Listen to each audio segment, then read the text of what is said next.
ସହଜ ସୂତ୍ରରେ ଆମର ଗୋଟେ ଇଂଲିଶର ଶିକ୍ଷା ପାଇଁ ସହଜ ସୂତ୍ର ହେଉଛି 4 ପ୍ରକାର। ମାନେ 4 ପ୍ରକାର ଆଣିଛି। 1ରେ ଲ ଲାଗୁଥିବା ସୂତ୍ର, 2ରେ ବ ଲାଗୁଥିବା ସୂତ୍ର, 3ରେ ଉ ଲାଗୁଥିବା ସୂତ୍ର, 4ରେ ଇ ଲାଗୁଥିବା ସୂତ୍ର। ଲ ଲାଗୁଥିବା ସୂତ୍ରକୁ ମୁଁ କ'ଣ କରିବି? ଓଡ଼ିଆରେ ମୁଁ ଆଗେ ଲେଲି ମୁଁ ଲ ଲାଗୁଥିବା ମୁଁ ଭାତ ଖାଇଲି।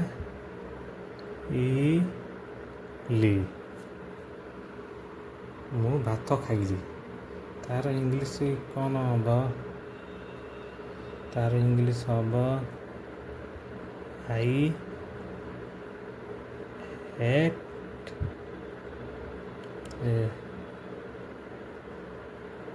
rice. ଭ ଲାଗୁଥିବା ସୂତ୍ରରେ କ'ଣ ହେବ? ମୁଁ ଭାତ ଖାଇବି।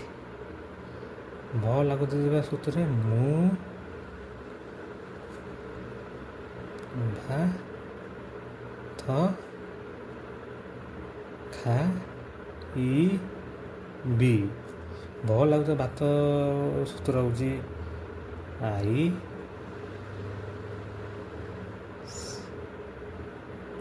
shall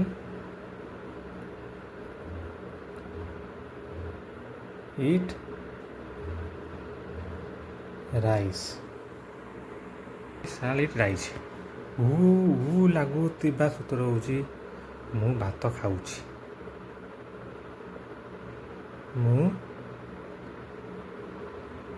ଭାତ ଖାଉଛି। ତା'ର ଇଂଲିଶ ହେବ I am eating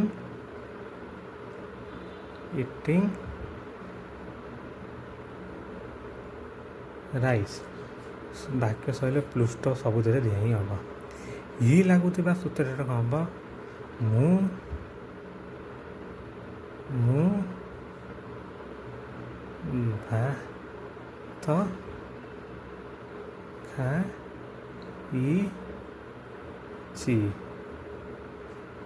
ଭାତ ଖାଇଛି। ତା'ର ଇଂଲିଶ ହେବ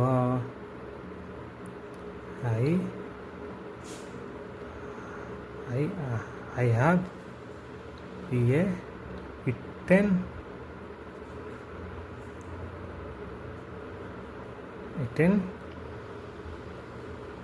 rice। ଏଇଗୁଡ଼ା ହେଉଛି ଇଂଲିଶ ଶିକ୍ଷା ପାଇଁ ସୂତ୍ର। ଆଉ ଗୋଟେ ହେଉଛି ଲ ଲାଗୁଥିବା ସୂତ୍ର, ସେ ଏଇଠି ଆସିଲା। ଇଂଲିଶରେ କ'ଣ ଲେଖିଲି? ଓଡ଼ିଆରେ କ'ଣ?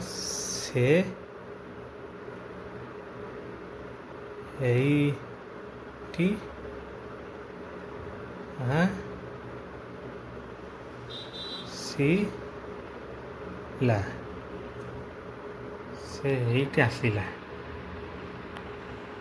ସେ ଏଇଠି ଆସିଲା। ତା'ର ଇଂଲିଶ ହେବ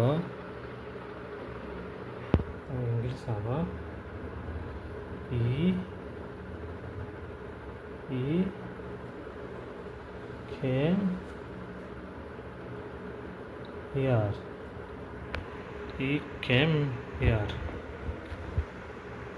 came here.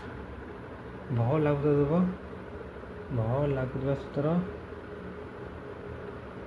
ସେ ଏଇଠି ଆସିବ। ସେ ଏଇଠି ଆସିବ। ତା'ର ଇଂଲିଶ ହେବ He will come here। ତାପରେ ମୁଁ ଲାଗୁଥିବା ସୂତ୍ର ସେ ଏଇଠି ଆସୁଛି। ସେ ଏଇଠି ଆସୁଛି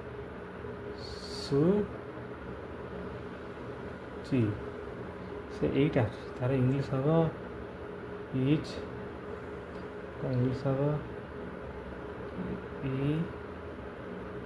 is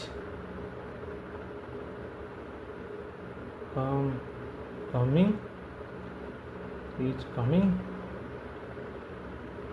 here is coming here तापर उ लागू सूत्र कला तापर इ लागू सब से एटी आसी से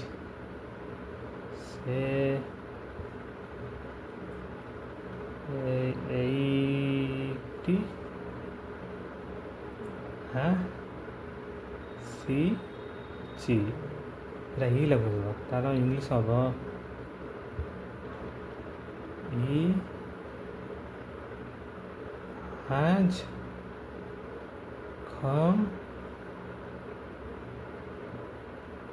here has come here ଆଉ ଗୋଟେ ଲ ଲାଗୁଥିବା ସୂତ୍ର ହେଉଛି ଓଡ଼ିଆ ଲେଖୁଛି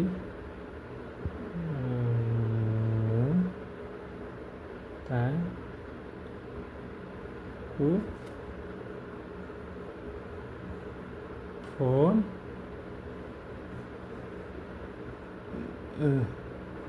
ଦେଲି ମୁଁ ତାକୁ ଫୋନ୍ ଦେଲି ତାର ଇଂଲିଶ ହେବ ଆଇ ଗେମ୍ ଇମ୍ ଫୋନ୍ ମୁଁ ତାକୁ ଫୋନ୍ ଦେବି ଆଉଟା ଭ ଲାଗୁ ସୂତ୍ରରେ ମୁଁ ତାଙ୍କୁ ଫୋନ୍ ଦେବି ମୁଁ ତାକୁ ଫୋନ୍ ଦେବି ମାନେ ଭ ଲାଗୁ ସୂତ୍ର କ'ଣ ହେବ ଆଇ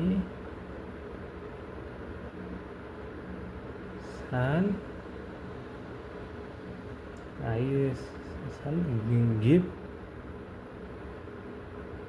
give him phone ଆଉ ଏଇଟା ଲ ଲାଗୁଥିବା ଭ ଲାଗୁଥିବା ସୂତ୍ର କଲା ହୁ ଲାଗୁଥିବା ସୂତ୍ର ହେଉଛି ମୁଁ ତାଙ୍କୁ ଫୋନ୍ ଦଉଛି ତାର ଇଂଲିଶ ହେବ I am giving him phone ଏଇଟା ହୁ ଲାଗୁଥିବାର ସୂତ୍ର ଗଲା ଆଉ ଇ ଲାଗୁଥିବା ସୂତ୍ର ଅବ ଟ୍ରାନ୍ସଲେଟ୍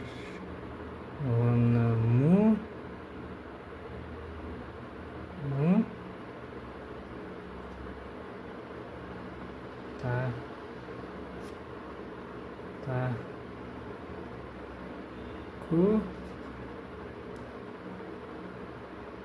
ଫୋନ୍ ମୁଁ ତାକୁ ଫୋନ୍ ଦେଇଛି ସେଟା ଇ ଲାଗୁଥିବା ସୂତ୍ରରେ କ'ଣ ହେବ I have given him phone